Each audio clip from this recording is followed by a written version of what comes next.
You're now listening to Sound Talent Media. Check out more shows at soundtalentmedia.com. Hey, what's up, everyone? I'm Matt Migaki, the vocalist of Cryptopsy and the host of the Vox and Hops Metal Podcast, where I sit down with fellow metal musicians. We talk all about their lives and music while sharing killer craft beers. If you've ever wanted to sneak backstage and share a beer with one of your favorite musicians, well, Vox and Hops is the podcast for you. This week on the podcast, I dropped a killer episode with Kelly Schaefer of Atheist. There is this episode and over 440 other ones to help you enjoy life, metal, and craft beer. So what are you waiting for? It's time to become a Vox and Hops head. Cheers! Hey, what's going on, folks? What is this? What is this? Oh, it's an extra episode. An extra episode this week just for you people. You've heard probably on the most recent episodes that Sweetwater has recently teamed up with a whole bunch of folks to make the world's largest pedalboard as recognized by the folks over at Guinness. It's been in the ads, it's been all over the interwebs. If you haven't seen it, that's what's going on. If you Google it, I'm sure you can find all of the information on it. And lots of the podcasters and YouTubers and other folks have been covering this pretty extensively, so you may have heard a lot about it already. So on this, I got to sit down with Ryan, Brian, Josh, and Rob to go over some of the, the intention was to go over some of the more technical aspects. We, of course, we're five pedal nerds sitting around talking, so of course, it goes off the rails quickly. But I did have some specific things I wanted to talk about with the power supplies I kept hearing about so much in other interviews. So we did get into a little bit more about that. But, it's just really just everybody kind of sitting around, hanging out, and talking about the really cool thing that just happened in a little bit more detail. And of course, there's food talk because it's this show, because of course there is. But before we get into that, I do want to give a big thank you to the folks over at Sweetwater for sponsoring the show this month and just being really cool all around. I've got more content that is going to come your way because of them. They're getting me hooked up with some really cool people, some really cool guests, and so it's been amazing getting to hang out with them for this and just help support the cool stuff they're trying to do over there. So, like the sponsorship spots have been saying, go check out Guitar Month. It's going on right now. There's all kinds of crazy deals, crazy things happening.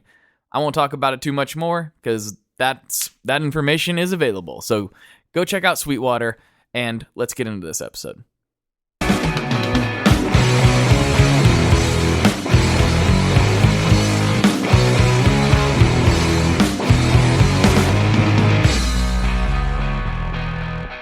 Hello, everyone. Welcome back to another episode of the Tone Mob Podcast, the show about guitar tone and the people behind it. I'm your host, Blake Weiland, and with me today, this is a first. We've got 4 guests on the line today. We've got Brian Wampler from Wampler Pedals, Josh Scott from JHS, Robert Keeley from Keeley Electronics, and Ryan Dick from Temple Audio. What is going on, fellas? How you guys doing? Great. Doing good. Better than I should be. Nice. All right. Better than you deserve. That's for sure. I know what you've been up to, Brian. I am no good. That's right. Just ask my kids; they'll tell you. So will Amanda. I've heard it. Anyway, so we all know why we're here today. We're here to talk about this huge pedal board that you guys put together with Sweetwater, and I know you guys have done a bunch of other content and shows already for this, so I'm hoping that I don't ask the same exact questions and we can dive a little deeper into some of the nitty gritty. But do any of you want to take the lead and kind of just give a brief overview for those that have not heard about this already on the internet, which is probably nobody, but there might be one person listening. There's somebody that hasn't heard. Somebody. So how did this all start? Who wants to go? My version is there's lots of pedalboard stuff, and we did videos and podcasts. The end. Isn't it that Rob Scallon and Natalie with Sweetwater, they put together the most amazing world record breaking pedal board, and it's freaking really cool because they have managed to grab so many YouTube personalities and influencers and get a really huge buzz going about something that's a lot of fun, and that's guitar pedals. So that they nailed it. They got everything put together to break a world record, and they got everybody's attention by spreading around the pedal boards. I think it's brilliant, and so we get to talk about pedals. You know, Absolutely. awesome. Everyone's favorite subject. yeah. So it was awesome being a part of it. That's what it is. Record breaking. So we had 319 pedals, is that right? On the boards, yeah. Yeah. So that makes for every pedal that Rob released in 2015. So what was the rest of the board? Oh, that's funny. Accurate. The rest- Fairly accurate. Yeah. Hey man, sometimes you got to make payroll. You know, I you gotta- understand. I understand. Well, they were all awesome. That was the weird Yeah. part. I think I say that with envy. Yeah. yeah, exactly. So no, let's get into some of the nitty gritty. I think that's probably good enough for a top level overview. If anybody wants more information, I would say pause this podcast and Google it, because we're going to get into a little bit of the more nitty gritty details on this one. So I had some. Yeah, exactly. There we go. So I had some questions specifically for Ryan that I felt like maybe got glossed over a little bit in some of the other content. We kept touching on the power supplies, these new power supplies that you guys have, and how quiet they were. Like, what are all the deets on them? What's the technical specs on those, output wise, and all that stuff? So technical specs, you've got 5 channels. Each channel is fully configurable. You've got anywhere from 9 to 18 volts. And then every channel is high current, so you no longer have to worry about how much power does my pedal need. It's just what voltage do you need, it'll power it. And we really saw that come to light when we're dealing with 319 different pedals, all requiring different power constraints and requirements, and everything worked pretty flawlessly, to everyone's surprise, my own included.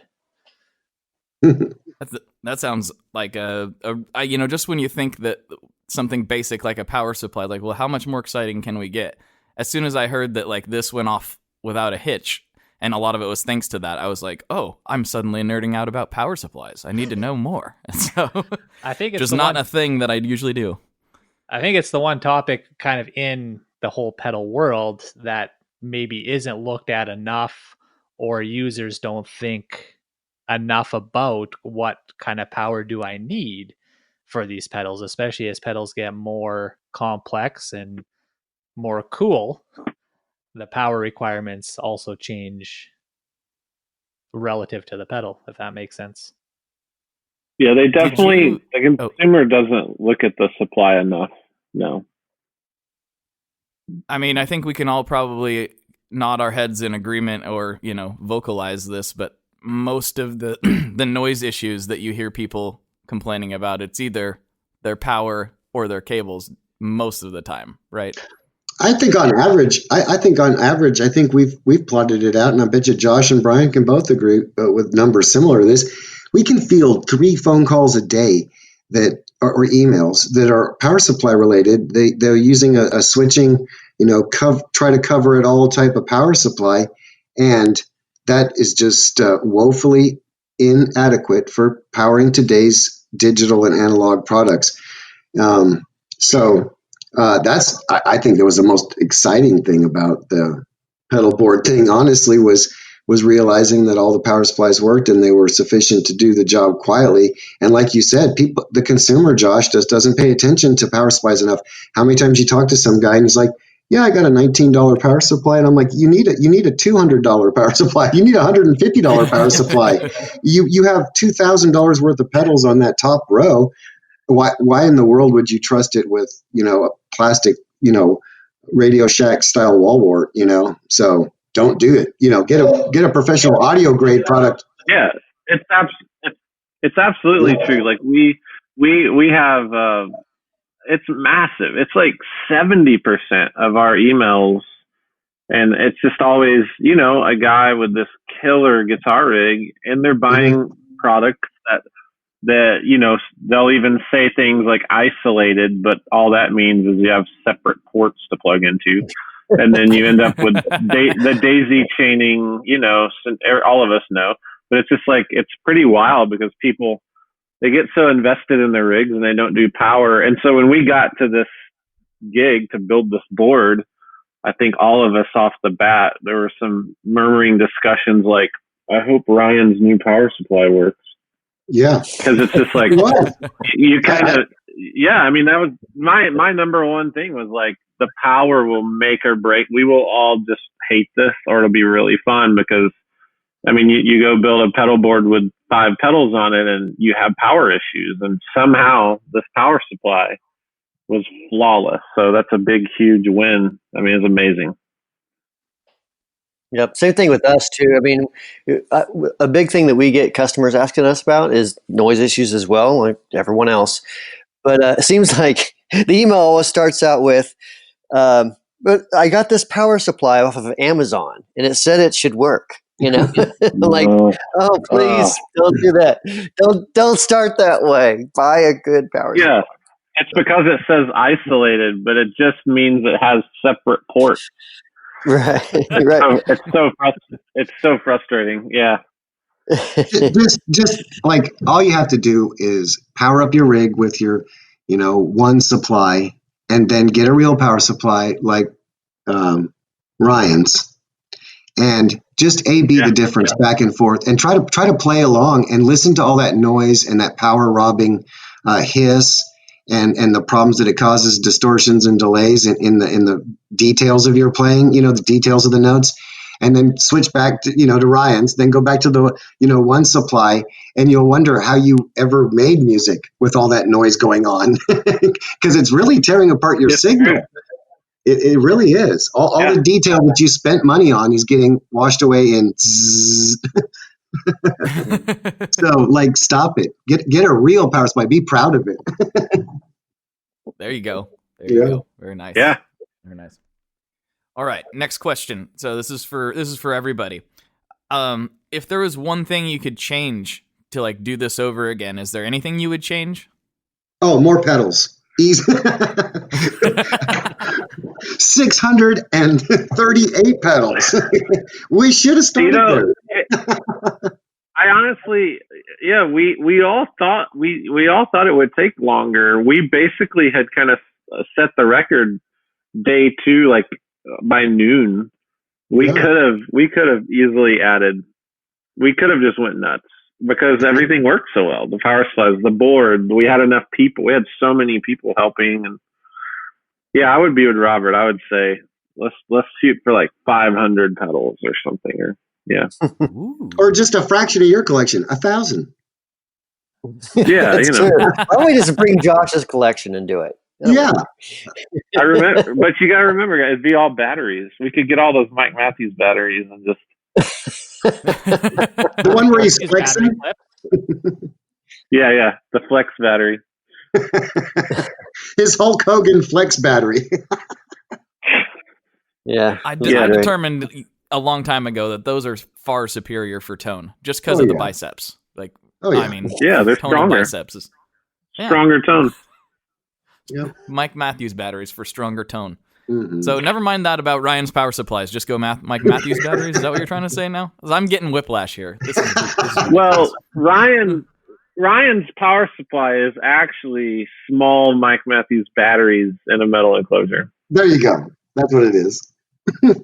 Yeah, we haven't told anybody that they have to recharge them yet. Oh, right, because they just came out. Exactly.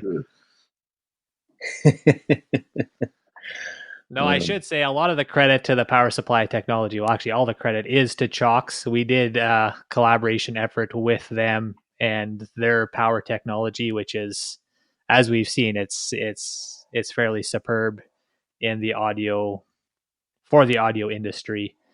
That's where most of the credit should go to. That's great. Oh, cool! I didn't know that. Those Chalks supplies are awesome. Yeah, they're really good. Yeah, so we basically... I love Seahawks. Seahawks is my favorite. So, Seahawks? Yeah, how do you say it? Seattle Seahawks? Seattle Seahawks? Correct. The correct Chalk. pronunciation is chalks, like a chalkboard. Chalks. All right. You learn something new every day. Diodario, Didario, Didario, Pasty, Pasty, Chalks, Chalks, Seox. Kelly, Keely, Wampler, Wampler. Wampler. Always Wampler. Yeah. I've been hearing Wampler a ton. Well, it rhymes with sampler. It's a sampler of Wampler pedals. Oh, yeah, I've had to deal with that my whole life. I've just basically decided to accept either one. I have done the same. You are both. Yeah. All right, let's see if I can. So are we at the Go ahead. pizza round yet? I'm just curious. We're not at the pizza round yet. We're only 12 minutes in. Come on. We got Okay. lots more ground to cover before we get to All pizza. right. But this will be a good episode to do that on. So I did have some questions for Rob, actually a general kind of one. I heard you were scribbling notes and doing calculations and had a mad scientist coat on or something the whole time. Do you have any math for us? Like, what are the numbers on this thing? I was told that it drew more power than the amps that you were playing through. Is that right? It's something very close to that. So let's kind of go through it like we did at the show, because Ryan has all the info I need. So I just pulled out my favorite app, which is the calculator, and got after it. That is my favorite app, man. I've discovered finger gestures with the iPhone calculator. They're totally cool. So, but give it to me, Ryan. Tell me what the situation. We have 34 power supplies. Is that correct, or did we end up having 35 in the end? 36. There was two boards. We had to use 2 power supplies. Ooh, nice. Mic drop. So 36 power supplies, Chalks power supplies times, and then what is the wattage per port? 660 milliamps at 9 volts. I think it was. Okay. So I'm going to do 36 times 0.66 watts. That's 660 milliwatts. And okay. Wake up, Brian. Wake up, Brian. Wake up. Sorry. Now you messed the math all up. I did. I'm sorry. I'm trying to crack wise over here, and I've screwed everything up. Sorry, Rob. No, you're good. So I'll do it again. I'll be happy to do it again. So it's 36 times 0.66 watts times, there's 5 ports on each one, Ryan? Yes. All right. Don't forget to carry the one. Yeah. So, exactly. Yeah. I don't know. My calculator is saying only 118 watts. So I don't know what we're missing here. I've got 36 times those little 5 of those outputs. I multiplied by 5 too, and something. So we had I'm only looking at 120 watts right now. I'm doing something wrong. So the mad scientist I am not today. Okay. But cut that part out. There was another way that Ryan and I looked at it. Do you recall what we had done, Ryan? Well, it's 660 milliamps at 9 volts. That's 5. Oh, it's milliamp. Oh, there we go. So it's 0.66 times. That's it. 0.66 times 9 times 5 outputs times 36 boards, and there we go. Okay, wonderful. You're so awesome, Ryan. It's 1,069 watts. 1,069 watts. So that's like greater than the 700 watts of output music power that the amps were putting up. Now, I'm sure they're not very efficient, so maybe they were consuming 1,000 watts and putting out 700 watts of music, but the pedal boards, it was a 1,000 watt pedal board, fair and square. Wow. Yeah, I think it's really awesome. I think it's pretty cool. That's insane. That means it's louder than everything else, right? Oh, yeah. Yes, it does. More headroom. Yeah. More headroom. That thing definitely goes to 11 for sure. So this is going to be kind of interesting for you pedal builders specifically. Obviously, you got to play and hear all of each other's stuff, basically, for the most part. Which of each other's pedals did you like the most? I play everybody's pedals all the time.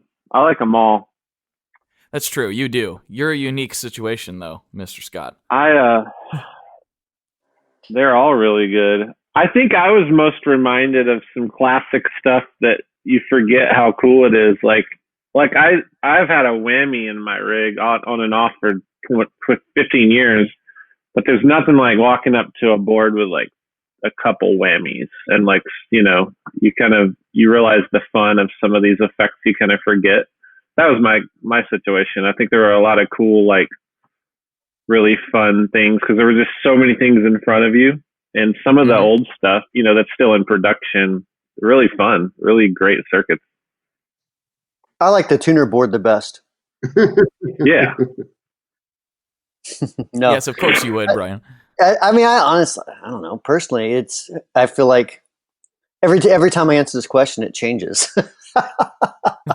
I don't even know what I would be into today. Yesterday, I was into the Digitech Drop.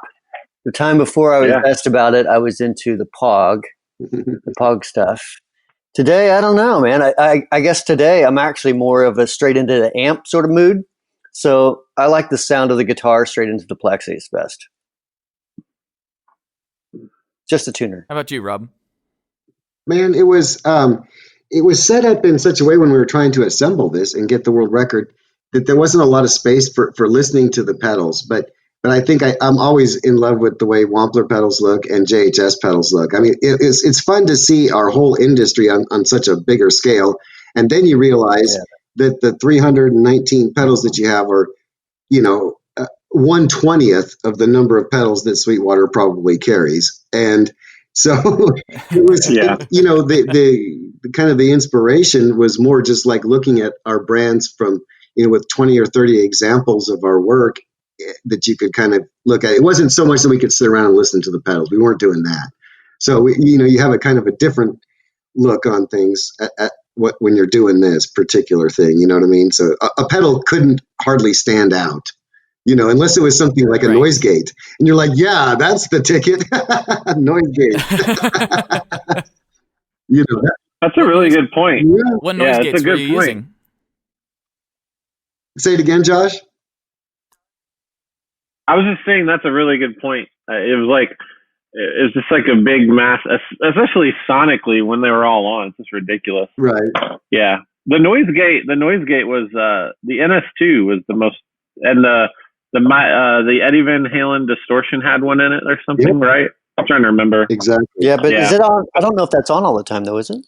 I don't think it is. I think that the NS2 because we had the NS2 and then the last pedal was the acoustic simulator. And it's hard to remember what was on the last board. Yeah, I don't. Yeah, it's definitely an NS. We had we had the MXR, just the noise gate. I think that was one of them as well. But yeah. Next time we break a record doing this pedal board thing, we need to have like a different noise gate for each row, and then we can like set it to the minimum so that we can actually get to the point where we're playing every pedal can be technically on, and we can actually get something from it.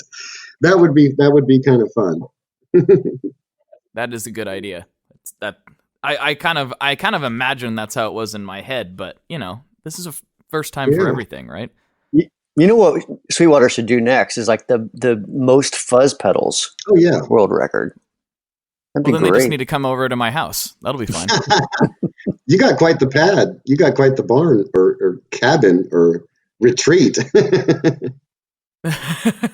Yeah, Rob, you're the only one that's been here. My gosh, it was so fun. I just realized that. That was just a few years ago, and it's only gotten worse. It was gorgeous. It's obscene. You have one of the coolest guitar hangout places that I could imagine. It needs to be on one of those, fixer-upper shows or where Joanne Gaines, is like, hey, this is how you do it. This looks really cool.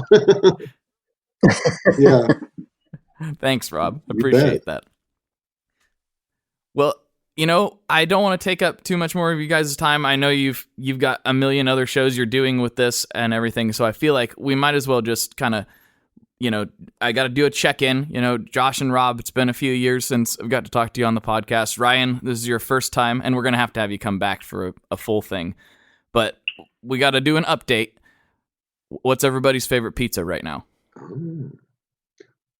Man, there's this pepperoni grill. I don't know. It's got cheese and bacon on it, man. I'm just like digging cheese and bacon. Mine is still Lou Malnati's in Chicago. Okay. That one's. Yeah. I gotta get there. You gotta do Brian, it, man. I know you'll have whatever's at Applebee's. So, now, there's a dollar pizza store that's in New York City, just south of Casey Neistat Studio. It's the best place ever. Totino's. Yeah. Ryan, do they have pizza in Canada? Yes, we do have pizza. Although it's like a cracker. It's like a cracker with like cheese juice, right? No. Well, that sounds awful. What do they say? There's Chicago pizza, New York pizza, and then there's Canadian pizza. Canadian bacon pizza, huh? Canadian. Oh. Huh. So they do have pizza up there in Canada. I thought that it was illegal. We have pizza, and then there's poutine. What? I love poutine. I love poutine so That doesn't even sound good. I don't even know what that is, but it doesn't either, sound Brian. tasty. Ryan, would you enlighten these plebes on what the poutine is? Poutine is French fries with gravy and then cheese curds on top. With gravy, like biscuits and gravy Or type brown of gravy. What kind of gravy we talking? Brown gravy. Brown gravy, French fries, and cheese curds. Yeah. Brian, does that sound like anything that goes on a burger to you? No. You can't mess it up like that. Exactly. No way. It's a beautiful thing. You got to try it. It's beautiful. You got to come visit. We're going to have to separate our countries. Put some sort of wall between our borders. Do this. A wall of pizza. A wall of pizza. Oh. Or a wall of pedals. Ooh. That might work too. That's the new record. We got to build a wall out of build pedals. a wall from pedals. Yeah. Yeah. I don't think Sweetwater would get down with that. I don't know. It's a little too hot. A little too hot of a coming in hot subject. All right, guys. This was a good Natalie. time. Yeah, we'll ask Natalie what she thinks about it. Hey, speaking of Natalie, Speaking of Natalie, this is really an epic event. If you take a look at the list of all the folks on YouTube that have done videos and all the talk of these pedal boards, it really is a great social media event, bringing people together for one topic and stuff like that, and to review. So again, thanks for Sweetwater and Rob Scallon and Natalie for putting all this together, because it sure has been a lot of fun, a lot of attention, man. So many different channels. Absolutely. Great job, everybody. Thanks. All right, guys. We'll go ahead and wrap this up. So for everyone, this is Blake. And as always, folks, good luck and good tones. All right, there you have it, folks. Thanks so much for tuning into this and checking out all this stuff. And if you haven't, there's videos and all kinds of cool content surrounding this. And yeah, my wheels are just turning about next time. Like, who's going to break the record? And then what's Sweetwater going to do in retaliation? I don't know. But it's kind of a fun thing for nerds like ourselves. So hopefully y'all enjoy that. And I think that's it. Until next time, make sure you check out Sweetwater, and bye. One last thing before we totally sign off here. I just want to remind you that if you do any shopping at Stringjoy, that's Stringjoy guitar strings made in Nashville, that will help me out as well. As I've said for years, I'm heavily involved in that company, and I really do think they're making the best products on the market. So if you would like to try custom strings, go to tonemob.com/stringjoy and check them out today. I seriously love what the team down there is doing. I help them out with all kinds of things, and by you supporting them, you are also supporting me as well. And hey, you need some strings, so why not get some custom strings just for your guitar and playing style? Again, the link for that is tonemob.com/stringjoy, and that will take you right to their website. and you can do all your shopping through there, and that will help everyone involved out. So thank you very much. Talk to you next time. We are brought to you by the wonderful folks at Gun Street Wiring Shop. Yes, Gun Street Wiring Shop. I've talked about them before. I used to say based out of Bend, Oregon, but guess what? Sean moved to my neck of the woods. Sean's in Portland. Sean is awesome and has helped me with a bunch of stuff lately. And if you have wiring needs for your guitar, he can help you too. If you want to get weird with it, he can get weird. If you just need to spruce things up a little bit, there's your guy. He takes all the guesswork out of doing your guitar wiring, and he makes it simple, and his customer service is top-notch, and I can't say enough good things about Gun Street as a company. I really respect Sean and what he's all about, and the product is top-notch. I've got 3 different guitars that now have Gun Street harnesses in them, and I could not be happier. So go to gunstreetwiringshop.com and check them out.